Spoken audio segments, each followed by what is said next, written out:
નમસ્કાર, આપની હારી રહ્યા છો અડીખમ ગુજરાત. આપની સાથે હું છું રાકેશ પંડ્યા.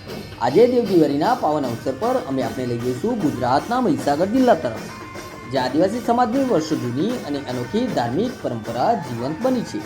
દેવદિવાળીના દિવસે આદિવાસી સમાજ દ્વારા પૂર્વજોની યાદમાં શિરાપૂજન કરવાનો અનેરો રિવાજ છે. મહીસાગર જિલ્લાના સંતરામપુર અને કડાના તાલુકાના ગામે ગામમાં આ પરંપરાનું આયોજન થયું છે.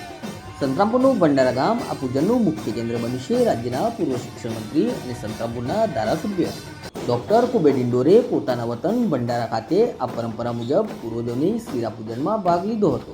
તેમણે પરંપરાગત રીતે પૂર્વજોને યાદ કર્યા હતા અને પૂજા અર્ચના કરી હતી.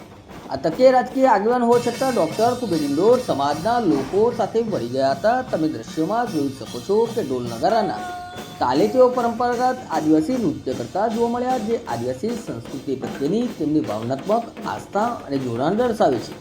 પૂર્વજોને શિરા અર્પણ કરવાની આ વિધિ માત્ર ધાર્મિક ક્રિયા નથી, પરંતુ સમાજની સાંસ્કૃતિક ઓળખ અને સંસ્કારનું સિંચન કરવાનો મહત્વનો દિવસ છે. તો આ હતા મહીસાગરના સમાચાર, જ્યાં આદિવાસી સમાજે દેવ દિવાળી પર્વને પૂર્વજોની સ્મૃતિ અને પરંપરાગત આસ્થા સાથે મનાવ્યો.